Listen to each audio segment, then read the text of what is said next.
갈라디아서 3장입니다. 인용한 성경은 한글 킹제임스 성경입니다. 1절부터 보도록 하겠습니다. 오 어리석은 갈라디아인들아, 예수 그리스도께서 십자가에 처형되신 채로 너희의 눈앞에 분명히 제시되었는데 너희가 진리에 순종하지 못하도록 누가 너희를 미혹하더냐. 이 말씀은 참으로 분명합니다. 마음이 잘못된 사람이 아니라면 누구나 쉽게 이해할 수 있습니다. 이 말씀은 나는 너희가 그리스도의 은혜 안으로 너희를 부르신 분으로부터 그렇게 빨리 떠나 다른 복음을 따르게 됨을 이상히 여기노라는 이 말씀을 다시 언급하고 있는 것입니다. 여기서 베드로를 꾸짖고 있는 것은 더 이상 아닙니다.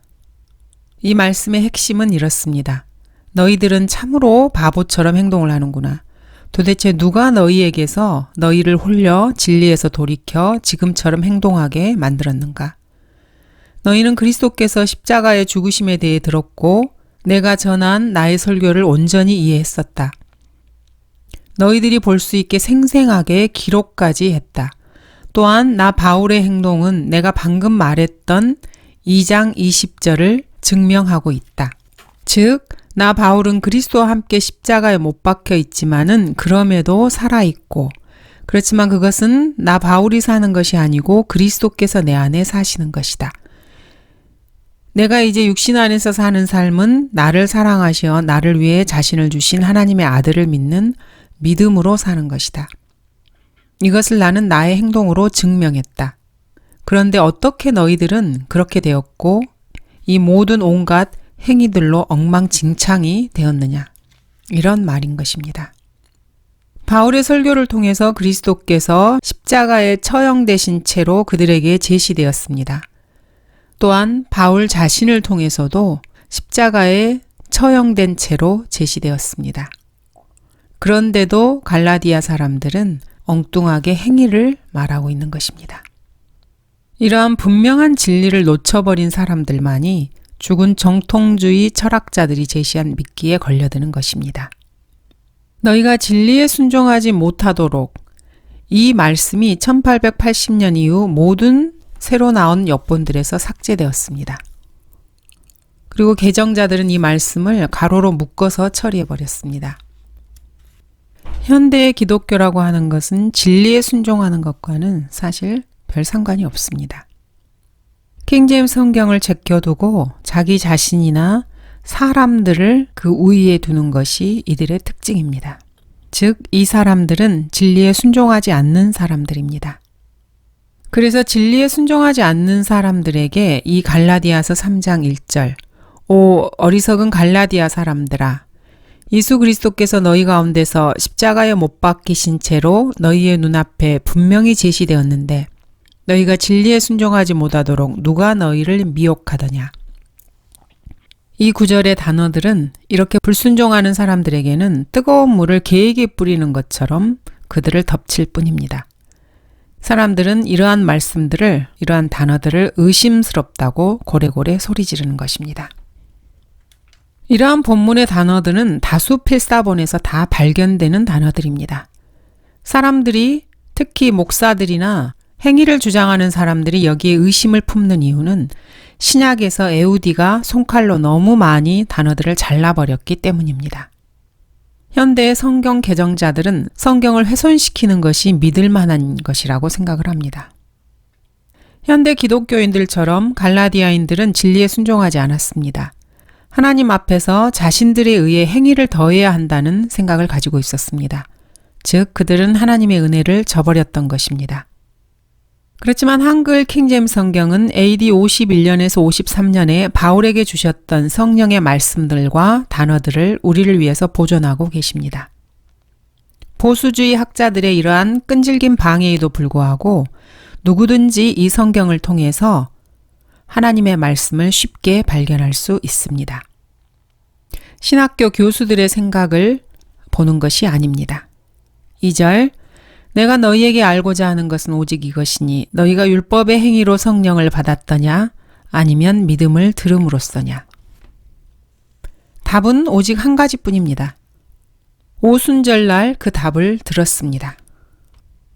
온 성읍이 거의 다 하나님의 말씀을 들으려고 모였던 사도행전 13장에서도 이들은 그 해답을 들었습니다. 코넬료와 그 가족들도 듣기 위해서 모였습니다. 하나님께서는 믿음은 들음에서 나오며라고 말씀하시기 때문입니다. 여기서 바울은 그리스도인들에게만 말씀을 전하고 있는 것이 아닙니다. 바울의 긴 연설은 오 어리석은 갈라디아인들아 이렇게 시작하였습니다. 이는 거듭나지 않은 즉 구원받지 않은 사람들에게 주는 경고입니다.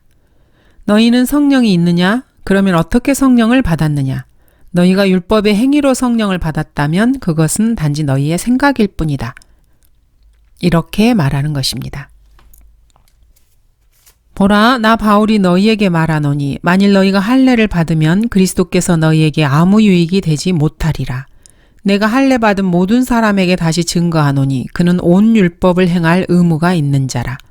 율법으로 의롭게 된 너희는 누구든지 그리스도가 무용하게 되고 은혜로부터는 떨어져 나갔느니라. 행위로 의롭게 되고자 하는 자들은 모두가 다 그리스도가 소용없는 자들입니다. 그리고 은혜에서 떨어져 나간 자들입니다. 이들에게는 하나님의 은혜가 필요가 없습니다. 본문 말씀의 위력은 참으로 강력합니다. 갈라디아인들이 행위로 성령을 받았다는 잘못된 그들의 생각을 완전히 무너뜨리기 때문입니다. 사도행전 8장 이후로는 성령을 받기 위해서 이방인들에게 안수할 필요가 없었습니다. 구원받은 갈라디아 교회 성도들은 코넬료의 집안이 성령을 받은 것처럼 믿음을 들음으로써 성령을 받았습니다. 본문은 여기서 멈추지 않고 더 나아가서 루터 교도들과 감독교회, 장로교회의 근본적인 신앙이라고 할 수 있는 유아에게 물 뿌리는 것을 역시 무너뜨려 버립니다. 또한 본문은 칼 막스, 찰스 다인, 민족교육협회 이런 자들의 근본적인 신조도 무너뜨려 버립니다. 이들은 모두가 태어나면서부터 모든 사람에게 있는 우주에서 일하신 오직 한 영만 있다고 믿고 있습니다. 성경은 여러분이 하나님의 성령을 받지 않고 다른 영을 받거나 하나님의 은혜의 복음을 믿는 것 외에 다른 방법으로 다른 영을 받는다면은 그것을 가르치는 사람과 함께 지옥으로 떨어질 것이라고 말씀하고 있습니다. 3절 너희가 그렇게 어리석으냐? 현대의 기독교는 다시 한번 궁지에 빠집니다. 이 이디엇, 어리석다는 말이 너무나 강력해서 사람들은 다시 이 말씀을 변개시킵니다. 3절 성령 안에서 시작하였다가 이제는 육체로 온전해지려 하느냐. 웨슬리안 감리교도들, 나사렛파, 성결주의자, 오순절파, 그리고 그리스도의 교회의 신학에 따르면은 그렇습니다. 이들은 모두가 다 육체로 온전해지려는 자들입니다. 그렇지만 이런 문제는 별로 중요치 않습니다. 말로만 믿는 기독교인들이 참으로 많습니다. 교단, 교파, 목사, 그들의 신앙 고백과 상관없이 거의 모든 교회들이 육체로 온전해지려고 길을 쓰고 있습니다. 이들의 설교자는 너무나 오랫동안 TV에 들러붙어 있어서 기준들은 이제 과거일 뿐입니다. 이들은 긴 치마를 입고 긴 머리카락을 기르며 립스틱을 바르지 않고 반지를 끼지도 않은 자를 경건한 자로 여겼습니다. 요즘은 히피들도 다 이렇게 하고 다닙니다. 미국에서는 특히 특별한 옷을 입은 여자들보다 이런 방식으로 옷 입는 자들이 더 쉽게 눈에 띕니다. 로마 가톨릭의 수녀들도 그렇게 하고 다닙니다. 이런 사람들은 자신의 육체를 바꿔서 온전한 거룩함을 추구하고자 노력하는 자들입니다. 성결주의자 협회 역시 참으로 볼만합니다. 치마는 무릎 길이이지만 스쿠버 다이버 옷처럼 몸에 꽉 끼는 것을 입고 모기가 통과할 정도로 얇은 것을 입습니다. 눈에 띌 정도의 화려한 보석 장식은 없지만 항상 양배추 크기만한 꽃장식과 댄서를 위해 만든 듯한 그런 신발을 신고 다닙니다. 인간은 육체를 가지고는 아무것도 할 수 없습니다. 여러분이 그러한 육체를 가장 중요하게 여기고 하고 싶은 대로 하고 치장하고 십자가에 못 박고 교육받고 노력하고 훈련하고 억제한다 해도 육체는 여전히 육체일 뿐입니다. 빌립보서에서 말하는 육체는 천한 몸일 뿐입니다. 그리스도인의 생활은 사실 그런 것이 아닙니다. 그리스도인이라면 성령께서 그 성도 안에 들어오셔서 인치십니다. 그러실 때 믿음을 통해서 은혜로 시작되는 것이 그리스도인의 생활입니다. 그리스도인의 생활이라는 것은 성령의 능력 안에서 믿음을 통해 은혜로 지속되는 것입니다. 그러나 나에게는 우리 주 예수 그리스도의 십자가 외에는 결코 자랑할 것이 없나니 그로 인하여 세상이 나에게 십자가에 못 박히고 나도 세상에게 그러하니라. 4절입니다. 너희가 그처럼 많은 고통을 헛되이 받았느냐? 갈라디아 사람들은 은혜의 복음을 믿었기 때문에 박해를 받았다는 것이 분명합니다. 그런데 이제 자신의 위치를 떠나서 자신들이 비난받던 그 편으로 가버린다면은 그들이 받았던 이런 모든 고난들은 아무런 유익도 되지 못합니다. 구원받지 않은 사람들은 구원의 조건에 행위를 집어넣는 사람들을 결코 반대하지 않습니다. 행위 구원을 주장하는 사람들의 주장이 자신들의 실제 삶의 행동과는 맞지 않는다 해도 그들에게는 반대하지 않는 것입니다. 이처럼 자기의라는 것은 보편적인 특징을 가지고 있습니다. 창세기 3장의 결과입니다. 자기 자신의 의 외에 다른 누군가의 의로 인해서 값없이 의롭게 된다는 것. 이 사실, 이러한 개념을 빼버리면은 종교 지도자 누구나 에큐메니칼, 즉 종교 통합의 기초를 마련할 수 있습니다. 다른 누군가의 의로 의롭게 된다는 것. 이것만 없다면은 인간의 성품은 스스로를 드러내게 마련입니다. 즉 인간의 성품은 오래되었고 죽었고 썩었고 악취가 나는 흙덩어리인 것입니다.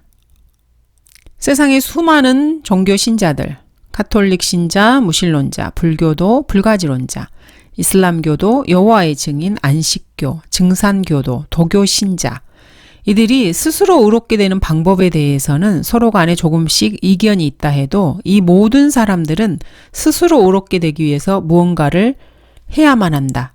여기에는 서로가 동의를 합니다. 즉 인간이 스스로 의롭게 되기 위해서 뭔가 할 정도의 선함은 있다. 여기에 동의하는 것입니다. 이런 이유 때문에 바울이나 루터가 전생애 동안에 박해를 받은 것입니다. 이들의 생각과 동의하지 않았기 때문입니다.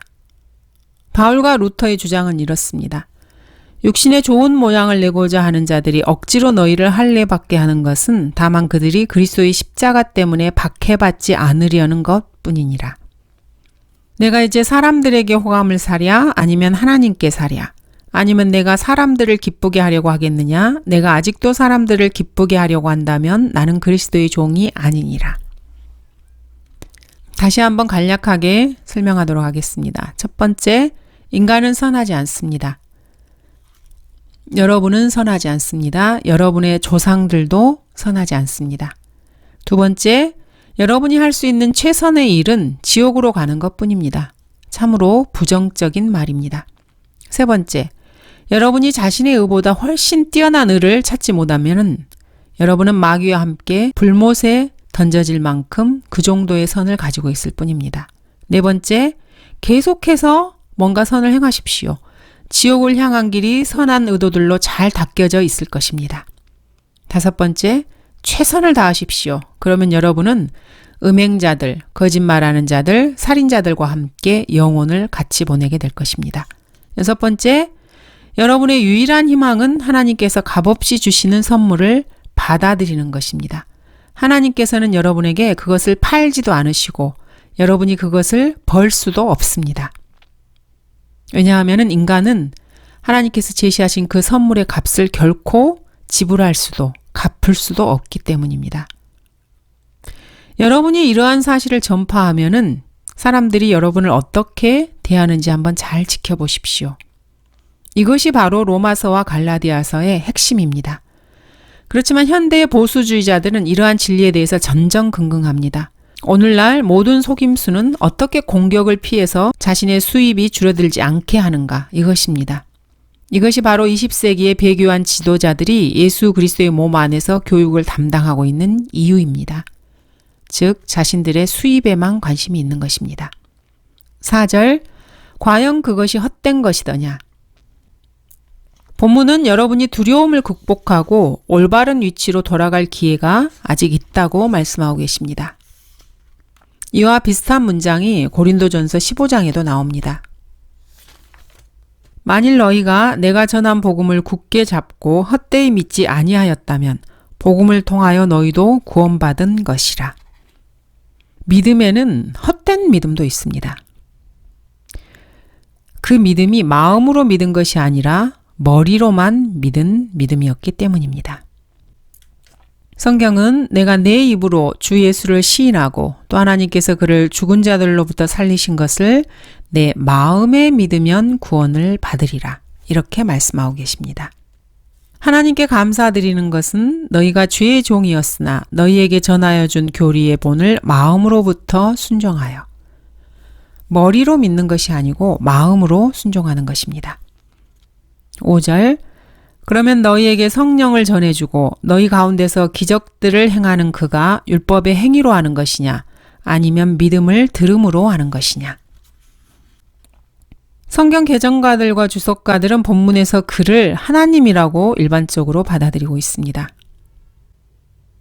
회중에게 하나님의 성령을 전해주는 것이 회심할 때 성령을 받는 것과 같은 것으로 받아들이고 있습니다. 성경 개정자들은 본문의 글을 자연스럽게 하나님으로 읽을 수 있도록 다듬고 부드럽게 만들고 매끄럽게 변개시켰습니다. 이렇게 해서 종교개혁 본문이 변개된 것입니다. 그렇지만 본문을 있는 그대로 보면은 본문의 그는 결코 하나님이 될 수 없습니다. 그는 1절에서 미혹하던 자를 가리킵니다. 8절에서 하나님께서는 이방인들을 믿음으로 의롭게 하셨고 누구에게도 성령이 전해지거나 공급되지 않았고 기적들이 행해지지 않았습니다. 그런데 바울이 떠난 다음에 누군가가 와서 갈라디아인들을 미혹시켰습니다. 이 미혹하는 자는 갈라디아 사람들에게 그러한 것들을 전달했던 것입니다. 더욱이 그 사람은 바울과 경쟁하기 위해서 마술사 시몬과 같이 기적들을 행하였던 것입니다. 그런 사람이 그곳에 있었다는 것은 별로 중요하지 않습니다. 바울은 갈라디아인들에게 이의를 제기하고 있습니다. 그들을 막았던 유대주의자들에게 대답을 요구하고 있습니다. 바울이 갈라디아인들을 떠난 뒤에 하나님께서 그들 가운데 기적들을 행하셨다는 증거는 하나도 없습니다. 기적들은 사도들에게 주신 사도의 표적이었습니다. 모든 이방인 교회에서 사도적인 가르침 외에 나타난 것들은 사람에 의해서 행해진 것이었습니다. 하나님께서 행하신 것이 결코 아니었습니다. 근본주의, 보수주의, 복음주의, 정통주의 학자들이 여기서 그를 하나님이라고 모두가 다 100% 동의한다 해도 그것은 전혀 의미 없는 일입니다. 그리스도인이라면 본문의 정확한 의미를 알고자 노력해야 합니다. 성급하게 하나님의 말씀을 변개시켜서는 안 됩니다. 본문은 그라고 되어 있습니다. 하나님이라고 말하지 않습니다. 본문은 그들 가운데라고 말하고 있습니다. 그들 안에라고 말하고 있지 않습니다. 그들은 자신들의 주관적인 편견과 일치하기 때문에 본문을 변개시킨 것입니다. 본문의 의미는 사실 명백합니다. 너희를 올바른 길에서 내려오게 한 그 자가 누구인가? 그가 기적을 행하는 자인가? 나 바울 역시 기적을 행했었다. 그가 너희에게 진리를 받아들이게 한 자였나? 그가 성령의 능력과 증거를 전파하였는가? 좋다. 그렇다면은 그 사람이 구약의 모세의 율법을 따라 사역을 행하였는가? 아니면 복음의 진리를 가르치고 믿음으로 생활함으로써 사역을 했는가? 이렇게 말하는 것입니다. 6절은 아브라함을 언급하고 있습니다. 그들은 하나님께서 아브라함의 씨에게 성령을 주실 것을 약속했다고 생각하고 있습니다. 또한 이것이 믿음으로 의롭게 된과 연관된다고 생각을 합니다. 하지만 이것은 믿음을 들음으로를 언급하는 것이 분명합니다. 너희에게 성령을 전해주던 자와는 아무런 상관이 없습니다. 그들은 아브라함이 믿음으로 의롭게 된 것과 마찬가지로 여러분도 믿음으로 성령을 얻을 수 있으며 하나님께서 아브라함에게 의롭게 됨을 주셨기 때문에 갈라디아인들에게도 성령을 주셨다고 그렇게 생각합니다. 그렇지만 이들의 시도가 억지임을 알게 됩니다. 의롭게 됨은 공급하거나 전해주는 것이 아닙니다. 하나님께서 죄인을 의롭다고 선언하시는 하나님의 사법적인 판결입니다. 곧 이때에 자기의 의를 선포하심은 자신도 의롭게 되시고 또한 예수를 믿는 자도 의롭다 하려 하심이니라. 6절입니다.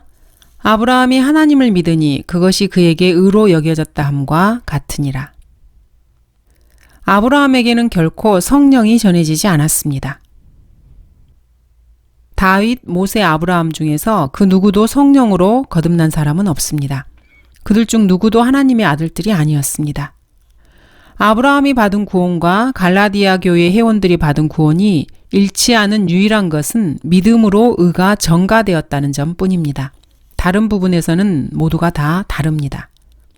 첫 번째, 아브라함은 육체적으로 할례를 받았으나 갈라디아 성도들은 영적으로 할례를 받았습니다. 또한 너희가 그의 안에서 손으로 하지 아니한 할례를 받았으니 곧 그리스도의 할례로 육신의 죄들의 몸을 벗어버린 것이라. 두 번째, 아브라함은 그리스도의 몸 안에 있지 않았지만 갈라디아 성도들은 그리스도의 몸 안에 있었습니다. 세 번째, 아브라함은 죽어서 아브라함의 품이라고 불리는 낙원으로, 즉 음부세계 중의 하나인 낙원으로 갔지만 갈라디아 성도들은 죽어서 셋째 하늘로 갔습니다. 네 번째, 아브라함은 자신의 죄들을 위한 완전한 속죄가 없었습니다. 그러나 갈라디아 교회 성도들에게는 완전한 속죄가 있었습니다. 다섯 번째, 아브라함의 혼은 그 자신의 몸에 찰싹 붙어 있었습니다. 그러나 갈라디아 성도들의 혼은 자신들의 몸에서 분리되었습니다. 그리스도의 할례로 육신의 죄들의 몸을 벗어버린 것입니다. 성령의 사역과 관련해서 하나님께서 아브라함을 다루시는 것과 동일시해서는 안 됩니다. 갈라디아인들에게 전해준 사람이 그 누구든지 간에 믿음을 들음으로 구원을 전파해야만 합니다. 이는 아브라함도 하나님을 그렇게 믿었기 때문이라는 것입니다. 7절, 그러므로 너희는 믿음으로 난 사람들이 아브라함의 자손임을 알라. 그들에게 누가 전해주었든지 간에 그가 성령을 믿음으로 받지 않았다면 아브라함의 자손이 아니라는 말입니다. 갈라디아인들도 그들이 믿음으로 성령을 받지 않았다면 아브라함의 자손으로 여겨지지 않습니다. 본문은 분명하게 아브라함의 영적인 자녀를 말하고 있습니다. 육체적인 자손을 말하는 것이 아닙니다. ASV나 RSV는 로마 카톨릭 성경을 따라서 여기서 자손, children이라는 말을 아들들, sons로 변개시켰습니다. 그래서 혼란을 가중시키고 있습니다. 7절에 아브라함의 자손이 올바른 표현입니다. 자손 대신 아들들로 바꾸는 것은 아무런 의미도 없습니다. 하나님께서 권위를 부여하신 역본에서 권위를 없애려고 하는 시도일 뿐입니다. 8절, 성경은 하나님께서 이방인들을 의롭게 하실 것을 미리 보고, 가끔 바울은 하나님 대신 성경이라는 단어를 쓰는 경향이 있습니다. 성경은 사람을 세우기도 하고 미래의 사건들을 미리 내다보기도 하고 성경이 기록되기 전에 사람들에게 전파하기도 합니다. 여기서 바울은 성경이 미리 알고 있었다고 말합니다. 본문에서 성경은 분명히 하나님의 속성 중 한 가지를 지니고 있음을 보여주고 있습니다. 어떻게 그럴 수 있습니까? 책은 미리 알 수가 없습니다. 미리 알 수 있다는 것은 뭔가 살아있는 인격적 속성이 있다는 말입니다. 하나님께서 아브라함에게 말씀하실 때 세상에는 기록된 성경은 없었습니다. 하나님께서 아브라함에게 말씀하셨던 창세기를 한번 보시기 바랍니다. 창세기는 하나님께서 아브라함에게 말씀하신 그때 기록된 것이 아닙니다. 창세기는 BC 1500년경에 모세가 기록한 것이었습니다. 아브라함은 그로부터 훨씬 전인 BC 1900년경에 살았습니다. 그렇다면 성경이 아브라함에게 말씀하셨다는 것은 무슨 뜻일까요? 아브라함에게는 성경이 없었습니다. 아브라함에게는 내 안에서 모든 민족이 복을 받으리라고 말씀하신 하나님이 계셨을 뿐입니다. 그런데 바울은 여기서 하나님 대신에 성경이라는 단어를 사용하고 있습니다. 사실 이 점은 사람들을 참으로 두렵게 합니다. 그래서 사람들은 당신은 성경 숭배자로군요. 이렇게 말을 합니다. 그렇지 않습니다. 우리는 성경 숭배자가 아닙니다. 이 성경은 누군가가 불태울 수도 있습니다. 그렇지만 하나님을 불태우지는 못합니다.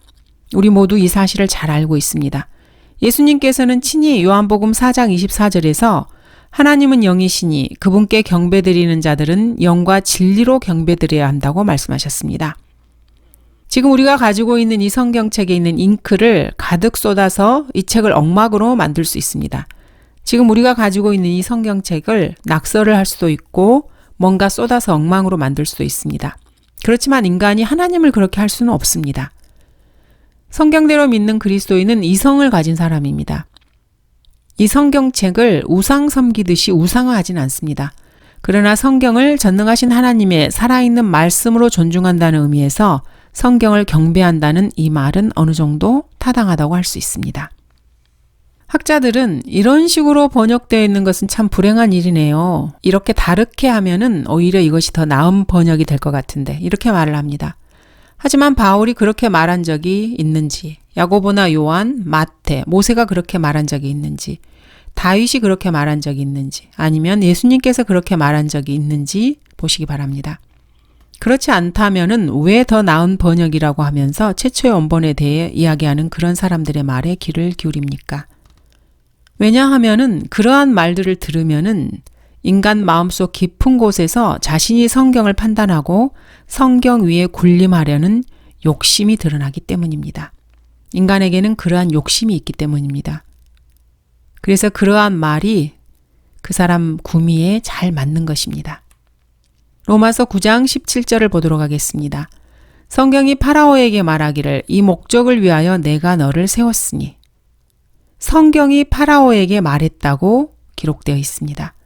모세가 파라오에게 말했을 때, 즉 출애굽기 앞부분의 상황에서는 성경이 없었습니다. 모세는 이 사건 그 이후에 출애굽기를 기록했습니다. 그러므로 여기서도 성경이 파라오에게 그렇게 말한 것은 아니었습니다. 그렇다면 누가 파라오에게 말을 했습니까? 이 목적을 위하여 내가 너를 세웠으니 이는 내가 너에게 나의 능력을 보이고라고 말씀하신 분은 하나님이셨습니다.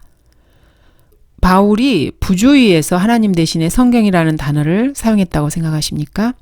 바울 역시 성경에 대한 동일한 자세를 취했습니다. 여러분 중에 혹 누군가가 성경에 오류가 있다고 말한다면은 당신은 하나님을 따르고 있지 않다, 이렇게 그리스도인이라면 말해줄 수 있습니다. 누군가가 전능하신 하나님 또는 성령님이 실수를 해서 성경책에 오류가 있다, 이렇게 말하고 싶을 뿐입니다. 이런 사람들은 요한일서 5장 7절이 성경에 없어야 한다고 생각합니다. 성경에서 삼위일체 구절을 가장 정확하게 증거하는 구절입니다. 또 아하시아의 나이가 역대기와 열왕기에서 서로 모순이 된다고 생각을 합니다. 그럴 때마다 그들의 생각은 성경이 아닌 다른 책에 그 근거를 두고 그렇게 말을 하는 것입니다. 성경이 파라오에게 말하기를 이 목적을 위하여 내가 너를 세웠으니, 성경이 말하기를 내가 너를 세운다. 이 두 표현에서 바울은 성경과 나라는 주어를 상호 교환적으로 서로 대체시키면서 사용을 했습니다. 하나님께서 아브라함에게 말씀하셨을 창세기 12장에서는 성경이 없었습니다. 창세기가 기록되지 않았습니다. 아브라함에게 이 말씀들을 하신 유일한 분은 전능하신 주 하나님이셨고, 전능하신 주 하나님께서 본문에서 성경이라고 불리고 있는 것입니다. 그런데 학자들은 이 성경을 가질 수 없다고 말합니다. 성경이라는 말의 의미가 아무도 본 적이 없는 최초의 원본, 원본의 필사본, 이런 것을 말한다면은 말도 안 되는 말입니다. 이런 사람들은 시편 138편 2절을 중요하게 여기지 않습니다. 내가 주의 거룩한 전을 향하여 경배하고 주의 자애하심과 주의 진리를 인하여 주의 이름을 찬양하리니 이는 주께서 주의 말씀을 주의 모든 이름 위에 크게 하셨음이니이다. 주께서 주의 말씀을 주의 모든 이름 위에 크게 하셨다고 성경은 말씀하고 있습니다. 기독교 목사들과 학자들에게는 이 말이 귓등으로 스쳐 지나갈 뿐입니다. 학자들이라는 사람들은 지성인들이 참으로 성경을 기록된 그대로 믿을 수 있는가? 이런 식으로 의심을 제기하고 사람들에게 위협을 가합니다. 그리고 자신들의 수입과 명예가 위협을 당할까봐 하나님의 말씀을 던져버리는 것입니다. 바울은 분명 어떤 경우에 성경을 거의 하나님과 동일시하고 있습니다. 하나님의 말씀은 살아있고 능력이 있어 양날이 있는 어떤 칼보다도 예리하여 홍가영 그리고 관절과 골수를 찔러 가르고 마음의 생각들과 의도들을 판별하느니라. 그 어떤 피조물도 그분 앞에 나타나지 않은 것이 하나도 없나니 오직 만물이 우리가 회개해야 하는 그분의 눈앞에 벌거벗은 채로 명백히 드러나게 되느니라. 아까 말씀드렸던 시편 138편 2절은 육신을 입으신 말씀, 즉 지상에 육신으로 내려오신 주 예수 그리스도가 아닌 기록된 말씀을 모든 이름 위에 있는 한 이름보다 더 높이셨다고 말씀하고 있습니다. 주 예수 그리스도의 이름보다 하나님께서는 하나님의 말씀을 더 높이셨습니다. 이런 이유로 하나님께서 보존하신 킹제임스 성경, 한글 킹제임스 성경은 인간의 증오의 대상이 될 수밖에 없습니다. 사람들은 그래서 성경을 증오하는 것입니다. 보수주의자들과 근본주의자들은 카톨릭과 공산주의자들이 가진 동일한 분노와 시기심으로 거룩한 성경을 경멸합니다. 감사합니다.